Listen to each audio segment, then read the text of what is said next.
Thanks so much for joining us for today's message. We're always encouraged to hear how God is using Adventure Church to speak into your life. If you have a story that you'd like to share, you can do so by going to adventure.church/mystory. Also, if you'd like to partner with us financially, you can do so by giving online and helping us bring messages just like this one to you every single week. Today's message is from our series called Toxic, in which we'll look at the small things and how they can creep into our minds and cause chaos in our everyday lives. In this series, we'll learn how to defend against and detox the slow killers of our soul. Now prepare your hearts to hear a word from God. We're heading into a deep topic today. We're talking about toxic thoughts. Toxic thoughts. How many of you brave souls would raise your hand up and say, at some point in time in your life, you have thought a crazy thought, right? Yeah, everybody, we're all crazy. Great, excellent, okay. You thought something and you're like, I don't know where that came from, and I don't think I'm supposed to be thinking that way. Like, I'm a Christian now, and I don't think that's right. Toxic thoughts, okay? And as I was preparing this message, one of the easiest messages that I've ever prepped, because if you Google search toxic thoughts, what you will find, the very, very first search result, organic search, okay, not the paid ads, okay, I was a local search marketing expert, okay, back in the day. The organic search, you will see an article that says the 12 toxic thoughts that you need to get out of your life in order to live a better life, okay? And so I thought, boom, I'm just going to bring that to the table. We'll run through them, okay? It's going to be kind of overwhelming, but I think that's what pastors are supposed to do. They're supposed to build up so much stress and anxiety in people's lives in the first half so that you know you need Jesus, okay? So let's you've already got those up there, okay? So starting off with a heavy hitter right there at the beginning, victim mentality. Like, what happened to you doesn't have to hold you back from what God wants to do through you. Check. Number 2, you can change others. Wives, you can't change others. I know you want to. I get that. I completely. And the Lord knows your husband needs to change, but it's not going to happen from you. Number 3, I can't mentality. I can't do this. I can't do that. I can't. Of course you can. We can do all things through Christ who strengthens us. Number 4, grass is greener mentality. Right? Oh, if I only had that, I'd be so much better. Number 5, expectations. Pastor Kyle has done an awesome illustration of this one. Expectation, experience, in between, frustration. So either bring down your expectation or raise the level of your experience. Boom, done, roasted. Number 6, having a significant other will complete you. And all my single peeps are telling me, move on. All right. Number 8, worrying about what other people think. Don't worry about what other people think. Know who God says you are. Number 9, worrying about being unprepared for the future. Number 10, very similar, worrying about your past, that your past will determine your future. Number 11, money equals happiness. And finally, number 12, we need to get rid of objective reality. Perception is reality. What's happening is not as important as how you view it. How many here love lists? Love making lists, right? Any administrator? All right, yeah. Okay, and wives, you probably love lists, okay? Because we all know that the list is the only way of communicating to your husband what you want him to do. No list, nothing happens, right? Okay, and so you get creative with your list. Like, you know that if you send him to the grocery store without a list, he will not come back with anything that is food related. And so you get creative. You have a lot of things that you want for your husband. You want him to accomplish a lot of things. So you just kind of put it all on one list. Like, you get like one list per day. And so you're like, I'm going to make this count. And so you're like, honey, will you go to the grocery store? Here's your list. And he goes to the grocery store. And on the list, number 1, oranges. Number 2, butter. Number 3, stronger leadership. Number 4, being a better father figure. And miraculously, he comes home with oranges, butter. You want it unsweetened. That didn't happen. And he's a better father for your children. It's amazing how lists work. Well, I don't like lists. I hate them, actually, which is probably why I am so bad at organization and administration. Are you sure you want to be a pastor? Yes, I'm positive. But I don't like using lists. And I especially don't like that list. Because, first of all, it's 12 points long.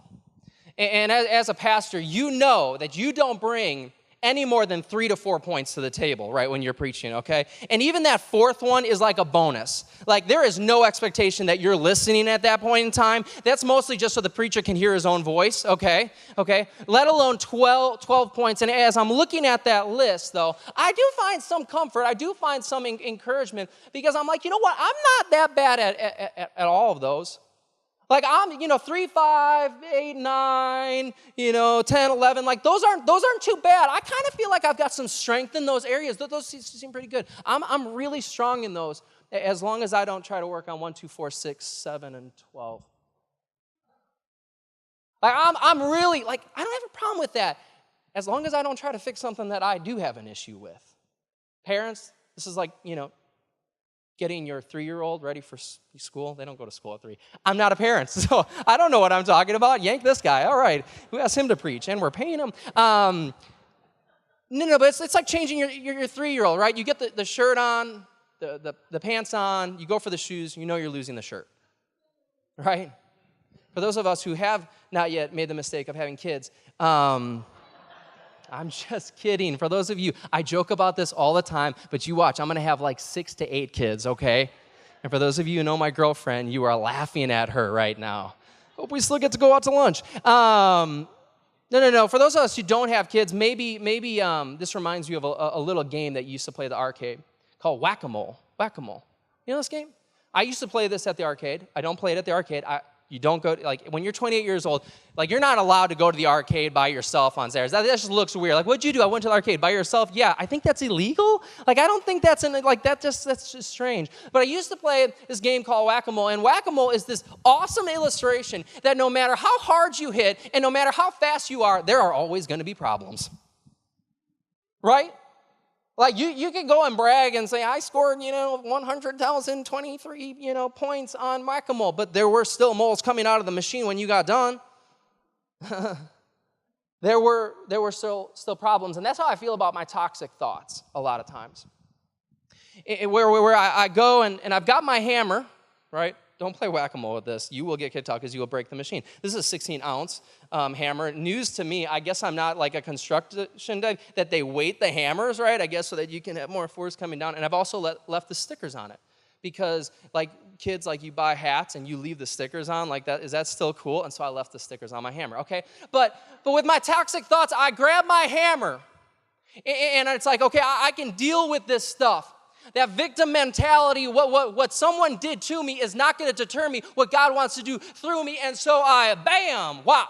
Okay. I'm going to move towards, grass is not always greener. No, the grass is greener where you water it, right? Thank you, Justin Bieber and Juicy J, for that quote, okay? And you wind up, pop. Perspective. Oh man, if I could just change my perspective, I would see the purpose in the season and swing and a hit. But as soon as I hit that last thought, all of a sudden, I see in the corner of my eye, beep, right? Because that's the sound that Whack-A-Mole. That's a really, really fun sound to make, and I think it would lighten everybody up here if we all just did that. So we can just make that noise real quick. On the count of 3, beep, 1, 2, 3, beep. Don't you feel so good? Your kids love you. Yes, exactly. Your children are like, my parents are so cool, okay? But all of a sudden, I see my past. My past coming up. I thought I dealt with that. I thought I took care of that. Okay. And so I swing and I say, no, my past will not hold me back from the future. Okay. Oh, but then all of a sudden I see my money struggles, financial struggles.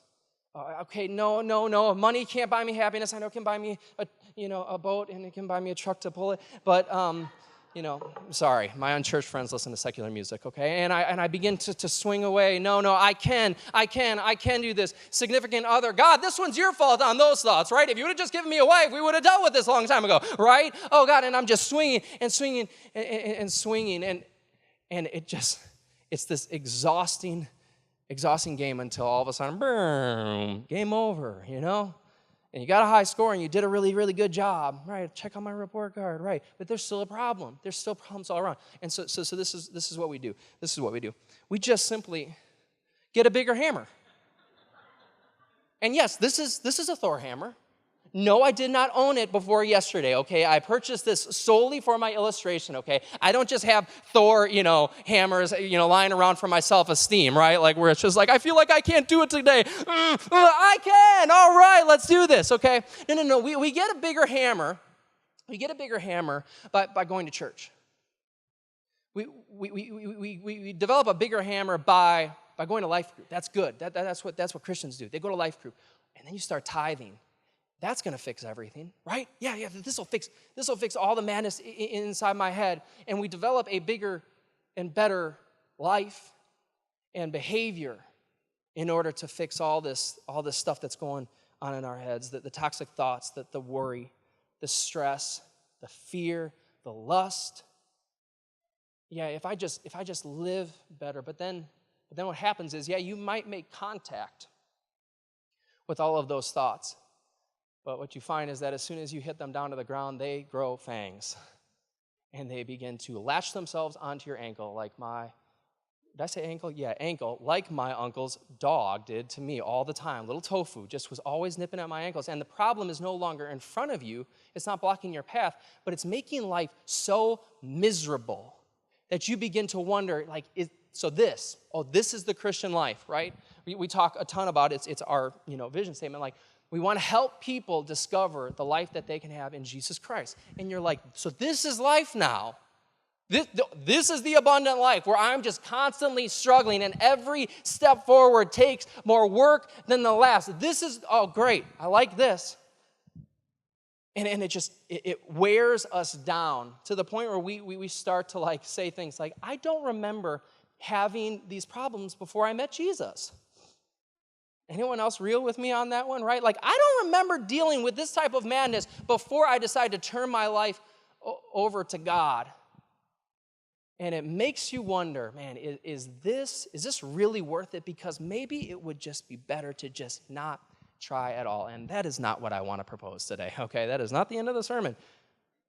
Rather, I'd like to propose a strategy that works, but in order to develop a new strategy, in order to move from simply getting a bigger hammer and hitting harder and being faster, in order to propose and develop a strategy that actually works, we have to understand the strategy that is being worked against us. So if you have not yet figured it out, there is an enemy, Satan, the devil, Diablo, okay, however you want to call him. There is an enemy that is trying to derail your destiny, that is trying to hold you back from what God has in store for you. And he's been working this strategy against you since the very, very beginning of time. Go with me if you've got your Bible or your smartphone. You can find it on the app. It will be up on the screen here in just a second. We're going to go back to the very beginning of the Bible, Genesis chapter 3, and check this out. Genesis chapter 3. For those of you who did not go to Christian school for 13 years like I did, I'm going to summarize creation. So God speaks everything into existence, the world, everything that we see, the earth, the trees, the birds, the light, the heavens. And most importantly, he breathed life into man, Adam and Eve. And so he pulls Adam aside and he's like, hey, buddy, we need to talk about a couple things, okay? Kind of ground rules of the Garden of Eden, okay?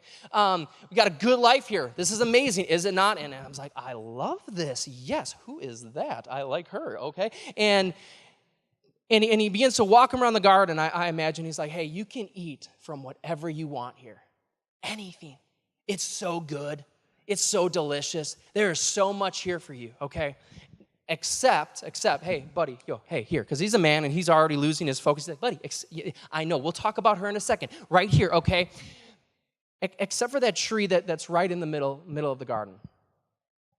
That tree is called the tree of the knowledge of good and evil, okay? And you can't touch that. You can't eat it, okay? Stay away from it, because if you do, you're going to die, okay? And Adam's like, so I can eat from whatever else I can want? Yes, you can eat from anything else that you want, except for that guy. Yep, except for that one. I was like, okay.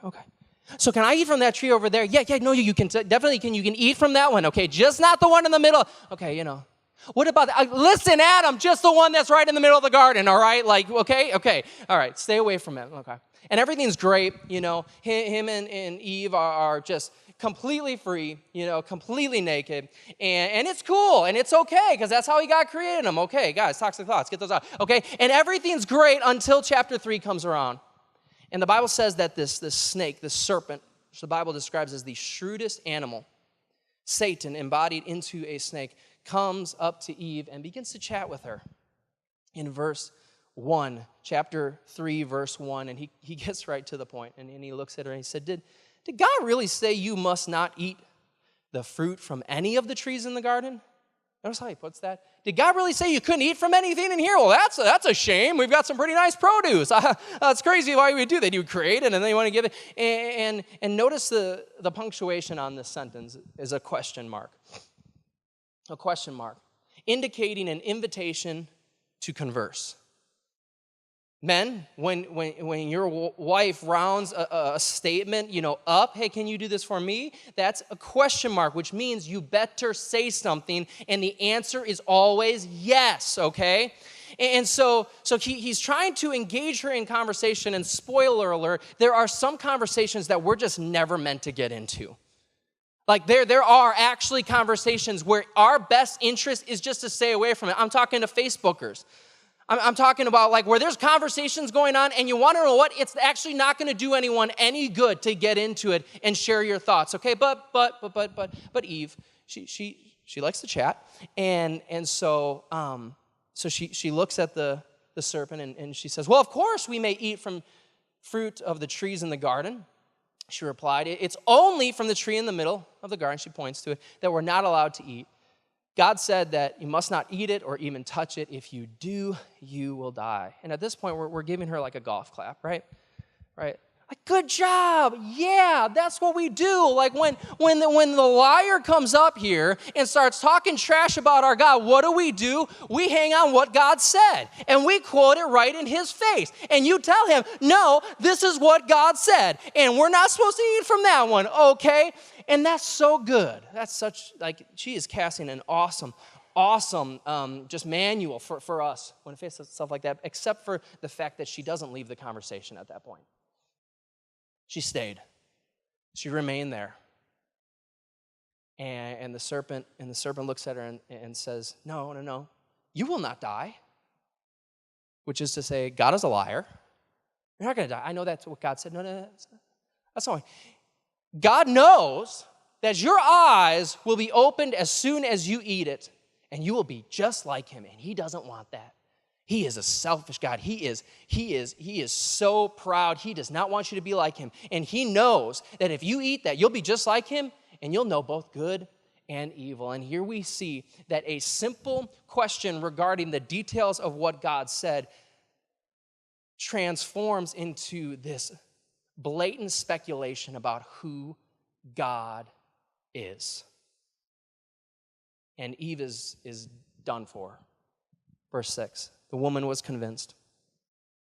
She was convinced because she saw that the tree was beautiful and its fruit looked delicious. It appeared to be good.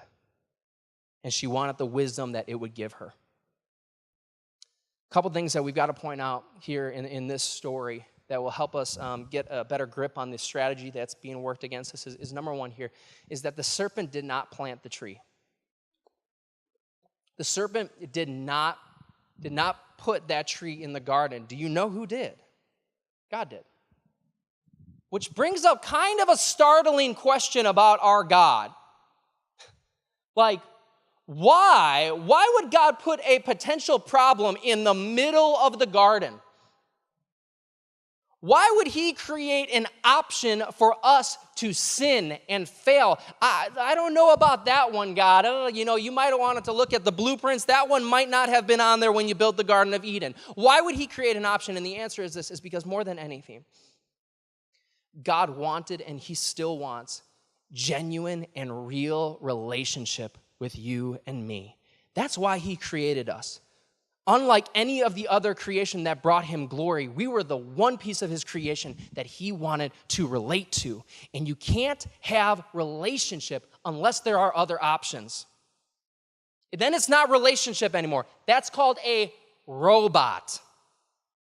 Husbands, I know that you think you just cast a spell over your wife and she just had no choices when she picked you, but actually she had a lot of options. And for your benefit, she picked you. We don't know why, okay? But she wanted real relationship, and because she had options, man, that formed real relationship. No. the enemy, the devil, the serpent didn't go and plant the tree. He doesn't create the chaos. He doesn't create the thoughts. But what he does seek to do is to pervert the purpose of the creation. What he does try to do is manipulate the way that we were supposed to work, the way that we were supposed to operate. He cannot create. There is one creator, and that is God. But what the snake comes up, he wants to get into a conversation with her, because he knows that if he can jar her thinking just a little bit, she'll do the rest of the work. Our thoughts aren't the problem. We need to realize this. That our thoughts are not the problem. They are simply the byproduct of wrong thinking. Our minds are not the problem.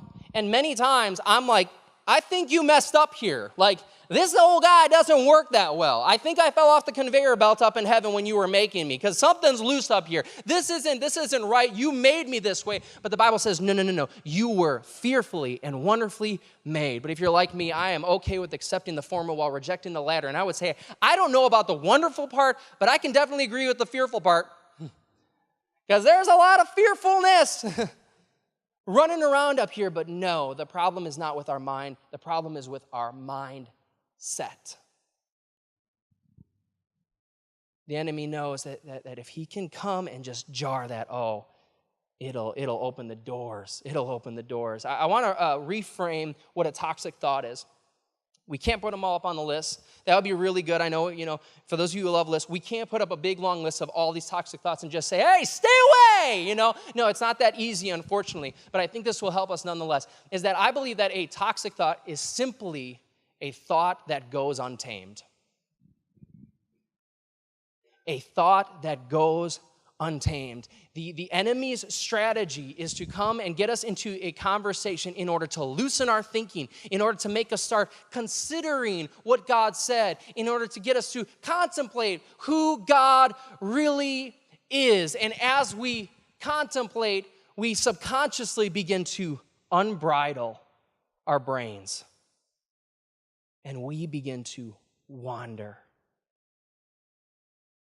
Eve it doesn't say that she thought this, but I bet in her mind she was having a conversation of her own.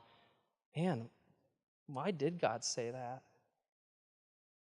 And all of a sudden her mind that was so firm on the truth of who God is and what he said, all of a sudden starts wandering. No, the enemy doesn't create the problems. The enemy doesn't put, the cute secretary in the middle of your office, okay? Like, he doesn't do that. He doesn't put the dude that just loves to hear you talk and he just cares about my emotions. No. All he wants to do is just make you contemplate your marriage. That's it.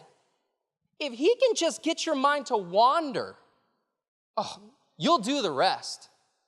If he can just get you to ask, is this really it? I know that I loved her when I said I do, but now that we're doing the part, like, I just don't know that I love her. I don't think that we laugh anymore. It feels like we don't laugh anymore. We used to have such a good time. That was because you were in the 6 to 9 month infatuation stage, okay? I read about this, all right? I know all about that stuff. Maybe there's someone out there that will make me laugh again. Contemplation. He knows that it's only a matter of time before our contemplation produces conduct. The devil doesn't, like so many of us think, like I have wrongfully thought, is that he is pulling and dragging me into an abhorrent, sinful life of sex, drugs, and alcohol, right? No. That is way too much work and effort on his part. He leaves that up to us, but he will come and say, did God really say that? Did God really tell you that he loves you? Did God really call you a son? Did God really call you a daughter? Did God really say that he had a future for you? And we begin to wandering from the truth. And when we wander from the truth, all of a sudden, things start to look good. All of a sudden, those things, the option looks so delicious. Her focus shifts from the surrounding glory of God to the one thing in the middle that she can't have, that he said she couldn't have. And all of a sudden, that's a think, because her thinking got jarred. The second thing that we have to notice is that Adam and Eve were in a perfect situation. They were in an ideal environment. Perfect relationship with God in a garden that was perfect, flawless. There were no problems. How they had mosquitoes back then and they didn't come over and do their damage, like, I don't know, but God did it. He created it. No problems. And for me, one of my biggest excuse mechanisms is if things were changing around me, if my situation was different, I would stop worrying. I promise you, God, I'd really stop worrying about my future if you'd show me something in my present that shows me that it's going to be good. But Adam and Eve had that. The circumstances didn't shift. Nothing changed. But what was in her brain? I wonder what it would be like if we were able to stop focusing around the craziness. Like, this is what toxic is all about the things that are happening around us that distract us from the things that we let inside us. What if we stopped worrying about the craziness that is around us and we started to restrain the crazy that's in us? What if we were able to get a better strategy than just working hard, being better behavior? I know if I can just change all this stuff, it would change the way that I feel, and then it would change the thoughts that I have. You want to hear about that strategy? I think this is a good point. This is where we make the turn, right? I have developed enough stress and tension here. Look at your neighbor and say, make the turn. Make the turn. Let's make the turn. 2 Corinthians 10:5. 2 Corinthians 10:5. For though we walk in the flesh, we do not war with the flesh. For the weapons of our warfare are not carnal. They are not human, physical, tangible, right in front of us. But they are mighty through God, through God for pulling down strongholds. And I love this part. And for casting down imaginations and every high thing, every high thought, every high mindset that exalts itself, keyword, against the knowledge of God. And bringing into captivity every thought to the obedience of Christ. No. I say we stop working so hard at having a bigger, better hammer, bigger, better life, and we drop the hammer, and this is what we do. We grab a leash. We drop the hammer, and we grab a leash. Rather than trying to squash everything down and just batting it in the head, you know what we say? All right, you're mine now. I'm in control of you now. Is that not what this verse says? That we do this by bringing everything that exalts itself against who God is. We bring it in captivity. We don't just say, shoo, get. I like to talk about my thoughts as if they're little dogs. Like, get away from here, little guy. I don't want to, oh, you little cute little thing, get out of here. No. It doesn't say we just shoo them away and we just continue to bat them out of our brains all day. No. But rather, it says you take it and you bring it into captivity, you put a leash on it, you restrain it. And when you do that, what you begin to find out is that the very, very thing that the enemy was trying to create madness within your brain, you can use to dig deeper into a better understanding of who God is. What you'll find is that the very, very tool that the enemy wanted to stir up so much craziness within your brain, if you've got a leash on it, oh man, you can drive into a better relationship with God. Yeah, here's what happens. When you put a leash and you bring those thoughts into captivity, what happens is the thing that the enemy tried to use and to make a wanderer out of you, you can then use to create a wide-eyed wonder about who God is. The thoughts aren't, no, we don't want to stop thinking. That is not the answer. You guys getting that? That's not the answer. It's just to stop thinking, but it's to get a leash on our thinking. And when we do that, we are able to grab this. If you don't know what's in here, this is one of the best things that you can do, is start reading it and just start taking it in and look at the promises of God. Look at what he said about that. Look at what he said about this. And when we start to use our fearfully and wonderfully made mind, we begin to find the wonder in his ways. Oh, what if we restrained the very things that stir up worry into us, and we restrained them, put a leash on it, and we made them work for us? As we say, I want to know God better. You want to know how you do that? You start using your thinking to go after it. You start wondering about who God is. Oh, God, I wonder who you are. I wonder what you say about this. And what's awesome is this gives us so much power, because then what happens is we start to unleash God's truth against the thoughts that come against our minds. And we begin to say, I know that I don't feel like I have peace, but this says that you can give me peace that is beyond anything that I can ever experience in this planet. And so until I feel it, I'm going to believe it. I'm holding to it because you said it. I know that my future looks uncertain and my present looks a little bit shaky, but I know that you're the one that holds a future. You were with me yesterday. You're with me today. You'll be with me tomorrow. This is what this says. Oh, God, I don't know how you're going to provide in this situation. Oh, God, I need your provision. And to be completely honest, God, I think that I'm going to need a miracle. Ooh. This is a good God to go to about miracles. God, I feel like I'm in a desert. I feel deprived. I feel thirsty. God, but you said you would never leave me or forsake me. And so here's what I'm going to do, God. I'm going to set my mind on the realities of heaven. Colossians 3:2, set my mind on the realities of heaven. Heaven is not just simply a place, a weekend getaway, okay? When you think of heaven, do not think of sandals, okay? You are cutting it short, all right? No. Heaven is not just a place, but it is a place of having perfect union with God's presence. And we begin to set our mind on the reality of heaven, where the Son of God, Jesus Christ, sits at the right hand of God. And do you want to know why he sits? Do you know why he's not standing on the edge of his seat? Do you want to know why? It's because his work was finished. What he came to do, he did. Death is done. He breathed out his very last breath on this world so that we could breathe in the life that gives us victory. That's what he did. I got to throw some points in here. You know that I've got to give you guys some points, okay? Those 12, those were just an illusion. Those were a decoy. I've got 2 points. If we want to have victory over our thoughts and we want to begin to detox our minds, here's the first thing we have to restrain our thoughts. We have to restrain them. Again, leash them up. Grab a leash, leash them up.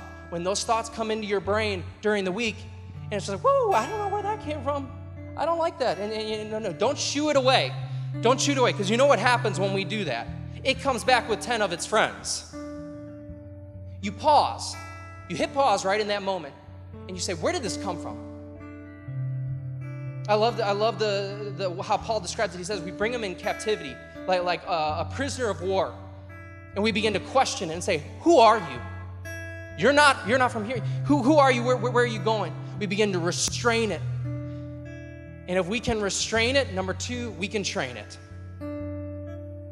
And those very, very same thoughts that stir up so much madness, oh man, the wonder that can transform them. And all of a sudden they begin to be a tool for God's goodness in his life. Man, have you ever met someone that's got a past? Right? A bad one. And for maybe a long time they tried to shoo it away.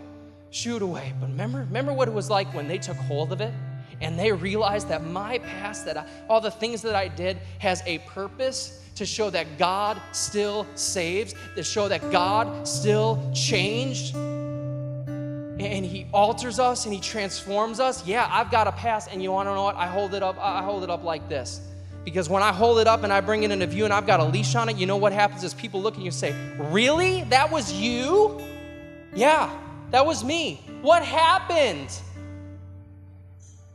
I met God. I let him change me. And now instead of trying to forget this and dismiss it, I've got it on a leash and I'm training it to do the wonderful work of God. Let me close with this. Psalm 84, 5-7. Blessed are those whose strength is in you, whose hearts are set on a pilgrimage. Back in the day, there was a specific place that they had to go to meet with God. Now, because Jesus Christ came and died for us, we have the Spirit of God living within us. But back then, they had to actually travel, physically travel, sometimes a long journey to get to the place where he was so that they could meet with him. And that's what it means by that pilgrimage. Blessed are those that set their minds, that are set on a pilgrimage. As they pass through the valley of weeping, they make it a place of springs. The autumn rains also cover it with pools. They go from strength to strength until each of them appears before God of Zion. I wonder, would you join with me in setting our minds on where we're going? If we could just, all this stuff that's going on, like, could we just set our mind up? It's not that you don't deal with it, okay? But I'm telling you, when you start knowing where you're going and you start visualizing, God, I know that this life is short, and so I want to be so fixed on spending eternity in your presence. There is so much power that he pours through us, that it says that even when you go into the valley of weeping, even when you go in through a dry place, you know what believers in God do? You know what people who know who they're following and know where they're going to, you know what they do? They make springs. It didn't say God made them. It said that they dig down deep because they know that even in that desert, the goodness of God can still be found. And the Lord blesses them. The autumn rains, and they have new strength, from strength to strength to strength, until they arrive, until they meet with God. The band's going to sing here in a second, but one of the very best ways, I'd say the best way, to allow God to work on our minds is to spend time in his presence. Before first service, Justin Quisenbing on our staff was sharing just something that the Lord shared with him. He was washing the dishes at home, and he came upon one of those lovely plates that you and I all love, where you have made some sort of cheesy nacho tortilla mix there, and the cheese is as hard as cement on the plate, right? And so, Marie, his wife, probably threw it in there. And so, but, we just started something there. It's cool, Marie. But he grabs the plate and he looks at it and he sees how hard it is. And he remembers that he tries to tell Marie and his kids, hey, let's let them soak. And the God spoke to him and he said, oh, I wonder if you would soak in my presence. Oh, I wonder if you would just let it soak. That hardness that's in your mind, it's in your heart. Man, I wonder if you would just come and spend time with me. And I don't even know the soaps. I don't do the dishes, so I'm not going to name a specific soap. But I don't need any of those agents. But by my presence, I'll start to unwire that stuff. I read an awesome book. For those of you who are really, really struggling with thoughts, it's Switch on Your Brain by Dr. Caroline Leaf. And she walks you through this process of how to detox your brain. And do you know what the biggest thing is? Just time. It's time in the Word of God, time dwelling in his presence, time talking about who he is, time talking about his promises that he has for you. It's not going and fixing stuff. She doesn't say, you need to go do this stuff. No. You start here in the mind, and you come before him, and you say, God, I've got a whole lot of madness in my mind, but I know that there is magnificent wonder in you. Oh, I'm going to fix my mind on you. Would you stand? Everyone stand. Well, what we're going to do is they're going to sing, and here's what I would challenge you to do. I would challenge you to identify those thoughts, to identify that type of thinking that has been holding you back. For those of you that your mind has wandered throughout the week and you've tried so hard, you've really done such a good job at trying to combat them, but I want you to just identify those thoughts. And you're going to start right in this moment, and you're going to start detoxing them. You're going to start breaking down that cheese. Make a point out of that. God's going to start by the power of his presence, by the power of his Spirit within you. He's going to start piecing that apart, and he'll say, this isn't how you're going to think. No. I've got a new mindset for you. It's time to hit reset. And when you're ready for that, show it. There's something powerful when we create motion, that it also then creates emotion within us, and it connects on a deeper part, okay? Feelings aren't all bad either. That's another message, okay? But when we begin to respond physically, for some reason, our physical body is not disconnected from what God does in our heart, and we begin to lift our hands. We we say, oh yeah, God, I want you. Oh yeah, God, you're great. Oh God, you bring hope. I don't see it, but I know you bring it. You bring peace, and watch. You do that, and you keep soaking, and you keep staying in his presence, and you watch what God does in your life. Let's sing this.